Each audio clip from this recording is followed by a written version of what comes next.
महाराज, कोई रिश्ता विश्ता लाए हो कि बस ऐसे ही मुंह उठाए चले आए? लाए हैं यजमान, बिल्कुल लाए हैं। हमारे पास तो रिश्तों की एक लंबी लिस्ट है। तो महाराज अभी कुछ बताओगे या अभी मुहूर्त उहूर्त निकालोगे फिर बताओगे?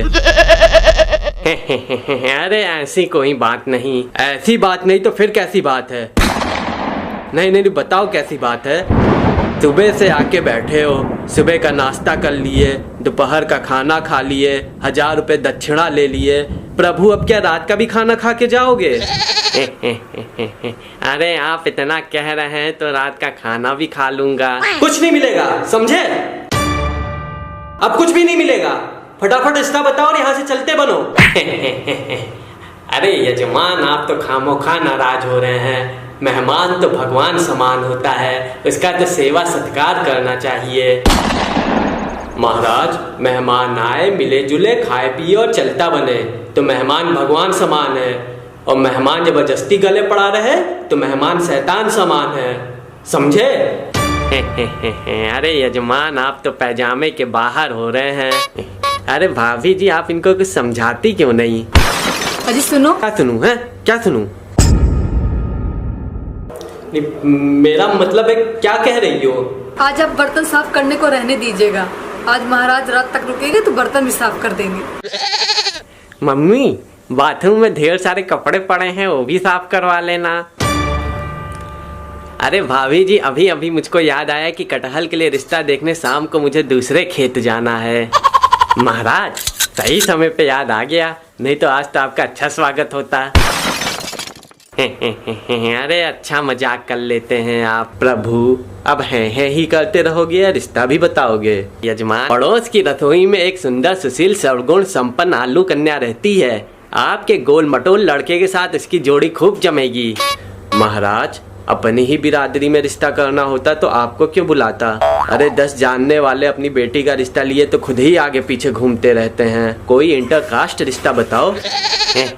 बड़े विचित्र आदमी हैं आप भी।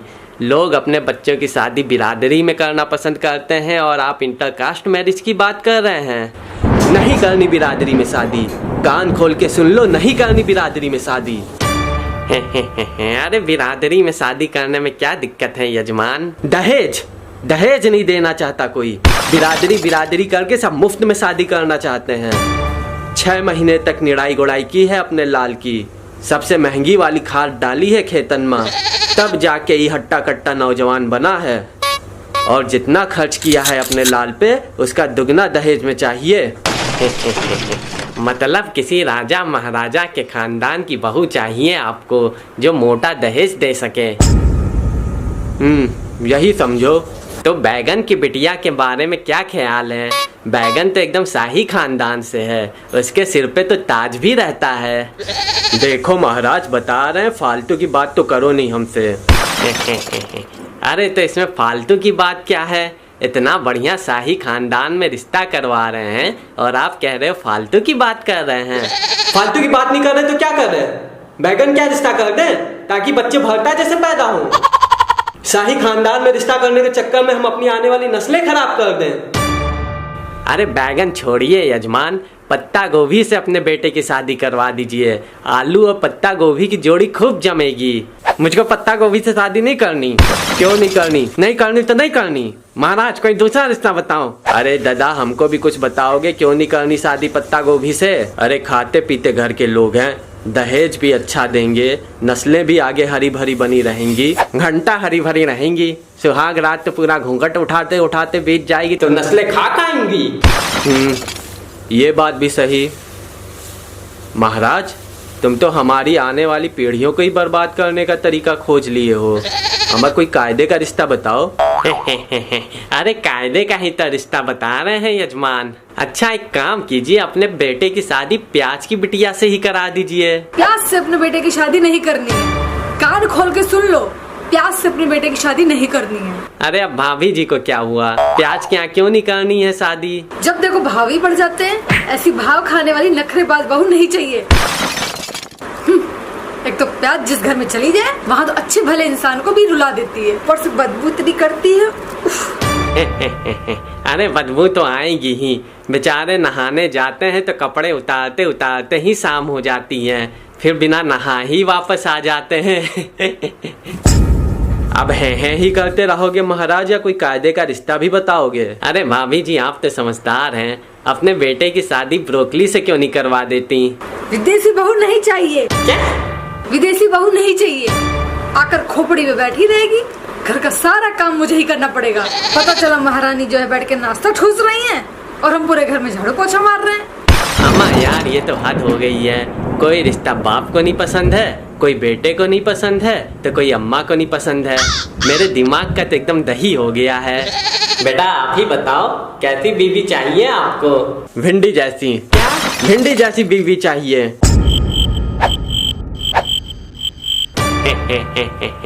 अच्छा मजाक कर लेते हो आप। मजाक नहीं कर रहे हैं, मुझे भिंडी जैसी बीवी चाहिए, समझे? भिंडी जैसी। ये तो कुछ ज्यादा हो रहा है यजमान, ये तो शादी हो ही नहीं सकती। कभी सुना है कि भिंडी की आलू से शादी हुई हो? आज तक नहीं हुई तो आज होगी। देखिए यजमान, भिंडी एक सभ्य सुशील और घरेलू टाइप की सब्जी है।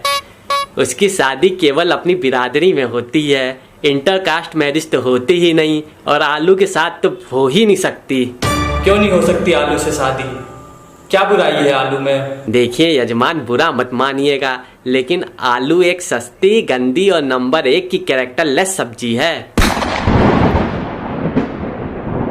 भिंडी बेचारी भोली भाली सीधी साधी, किसी की तरफ आंख उठा के देखती भी नहीं, और आलू के तो क्या कहें, कभी बैगन के साथ चिपक गया, कभी कद्दू के साथ चिपक गया, कभी परवल के साथ चिपक गया, मतलब जिधर देखा उधर मुंह मार दिया। मतलब बेशर्मी की हद तो इतनी है कि गोभी, मटर, टमाटर तीनों के साथ आलू का चक्कर एक साथ चलता रहता है। मतलब यूं समझिए कि एक जमीन के नीचे रहने वाली सब्जी ख्वाब आसमानों के देखती है। मतलब इतनी घटिया और बेहुदा किस्म की सब्जी है आलू, जितनी बुराई की जाए उतनी कम है।